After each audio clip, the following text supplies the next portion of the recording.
We have the head coach of the U.S. men's national team, Dave Sarachan. Dave, your thoughts on tonight's match?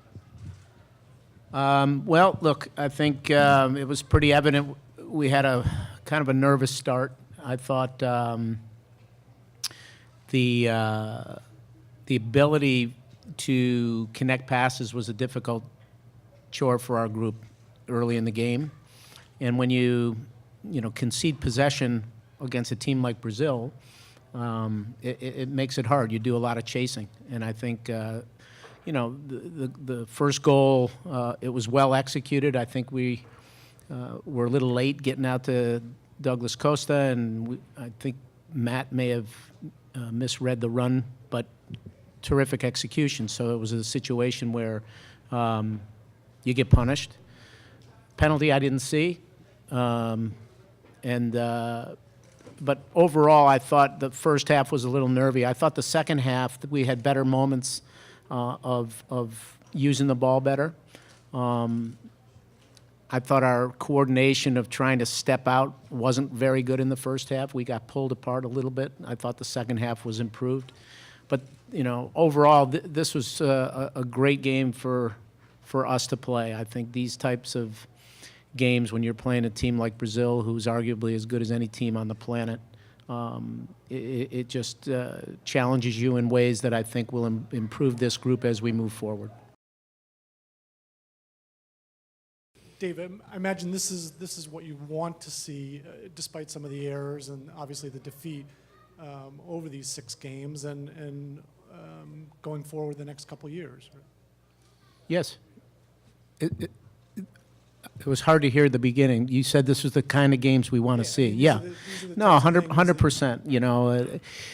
We always want to win when we step on the field. The things we always want to see is a team that's not afraid. And I don't think we were afraid. I think just we maybe a little nervous here and there, but you want to see a team that's not afraid, that will compete, that will challenge on plays. And when it's not good enough, you get punished by good teams, and that's what the value of playing these types of teams give.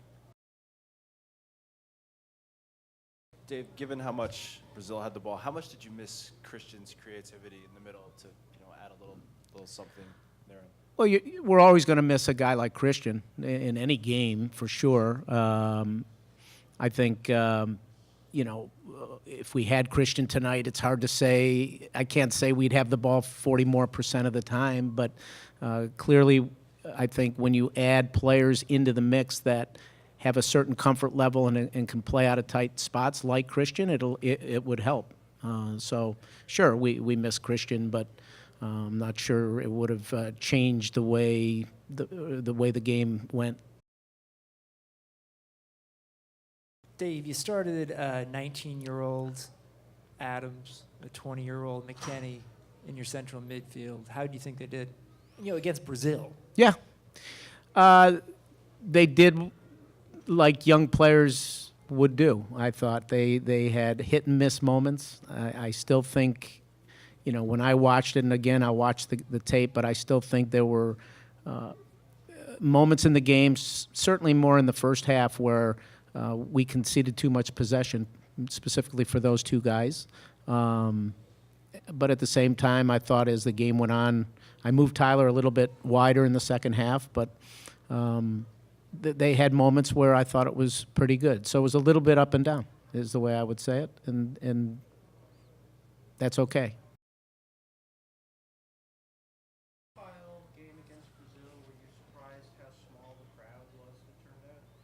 I didn't notice, to be very honest. I was watching the game. I really didn't. I didn't notice that. I mean, I heard noise. It sounded like they were into it, but I couldn't tell.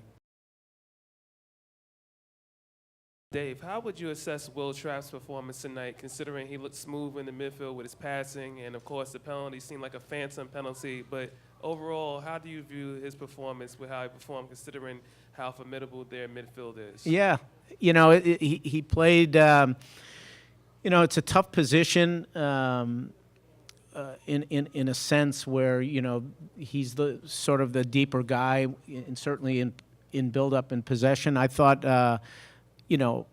I gave him a pretty good grade tonight. but again, I was a little critical of all three of the central midfielders in moments when I think they could have done a little better in terms of switching point of attack and connecting. But, you know, more pluses than minuses, but room for some improvement for Will. You mentioned that you saw that it was up and down with Tyler and so forth. Considering the U.S. hasn't qualified for the last 2 Olympics, is that enough to get out of them to see that they're improving? And how confident can you be that the U.S. has enough to get to the qualifying of the Olympics next time? Well, I haven't. Look, I think Tyler, Weston, you know, the group that you've mentioned are good young players, and I'm not going to just take this one game where they had some good and bad moments. I think that's the purpose of these kind of games, is to expose them to the next level. But I believe that generation has a group of guys that I think can still do great things. Where do you think this current team stands in terms of creativity? Because you did create some good chances tonight, but it seemed like most of them, the vast majority of them, were off of set pieces. I mean, just in terms of the creativity, how do you think your team's doing? Well, I think it's hard to judge tonight in that respect because of the fact we didn't really retain a lot of possession and had a lot of buildup with a lot of numbers. I think there's always room for more creativity in your team. I think tonight was a difficult night to show any of that, to be honest. So, you know, I still think we have a number of players in this pool that, as we get deeper into games and more consistency, that, you know, they'll start to emerge a little bit in terms of creating more. But that's an area that needs to be improved for sure. Dave, were you encouraged by how such a young team responded to going down early against a world power like Brazil? I was. No, I was. I think there could have been a situation where maybe the shoulders slumped, the confidence was blown. I think that's one of the things I've noticed in this group that I've had over the course of many of these friendlies now is they don't lack confidence. I think nervousness, confidence, you know, I don't believe that they lack confidence. I think they still feel like, okay, let's get on with it. And I think that's an important mentality for this group and for all the guys that we bring in with our national team. So I was pleased about that. And I think I saw some good leadership on the field with several players, pulling the next guy into a good mentality, saying, hey, come on, let's keep going. So, yeah, I was pleased about that. You guys have played 6 games since you've been in charge, or 7 actually, including last year. Yeah. But you have 7 goals in those games. Why has the team struggled to score more goals in this stretch? And just piggybacking off of Jeff's question, you went with the 4-1-4-1 again today. What was the idea? What was the plan for you guys to break down Brazil? How are you guys approaching breaking down a team like Brazil in the 4-1-4-1? Well, scoring goals is hard. We don't have a plethora of forwards in our pool. We're still that's an area where we still need to improve that position. When you start adding in some other players as we move along that maybe can help, whether it's Christian, whether it's a guy like Josie down the line, I think it's still an area that we need some more depth for sure. The 4-1-4-1, we're familiar with that system.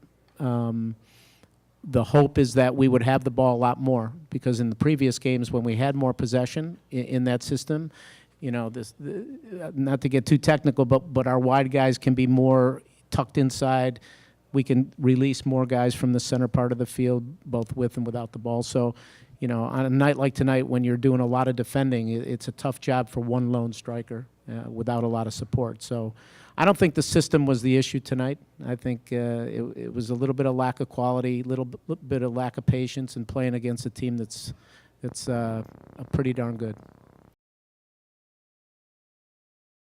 Just to piggyback a little bit on Leander, Matt Miazga, as you said, when he conceded or was part of the conceding of the goal, he did find a way to make a couple of solid stopping tackles. Talk about Miazga and how solid he was after the goal. I agree. I think overall, and again, I always am a little hesitant to answer those questions until I really watch the tape. But I thought Matt recovered pretty well and generally did pretty well. I thought John Brooks and he, as a partnership, for the most part, handled things in a pretty good way. And I think those are tough games on the defenders when they place players in certain pockets where it makes it hard whether to release or stay and such. And I think on the night he probably had more pluses than minuses. Matt. Dave, I think a lot of federations, when they're rebuilding a program with young players like this, don't schedule 6 consecutive games against World Cup teams, the 5-time world champions today. What do you get out of this? Is there a danger in, you talk about players' confidence, is there a danger about maybe them feeling like they don't match up? What do you get out of scheduling games like this with a young team? No, I think my feeling is always you want to challenge yourself against the best competition you can. And I think with these games coming up, we're going to have good challenges, and I think it forces all of us to take a look at the player pool. It forces us to analyze how we can be better. You learn from mistakes. You learn from these type of games that put you on the back foot instead of the front foot. So I think I'd rather be playing these games than to playing a weak team that maybe we get away with some mistakes, if you know what I mean. So, look, we don't like to lose, but there's lessons in losing. There's lessons in winning, but there's lessons in losing for sure. So, like I said, these aren't qualifiers. This doesn't make this particular game isn't part of a tournament. These are games to challenge us and improve us and to learn from. So that checks all the boxes. Talk me about the next game over Mexico next Tuesday, September 11, a special day for the nations. Talk me about the game. Especially for what? Next Tuesday, September 11, Mexico. US. Yeah.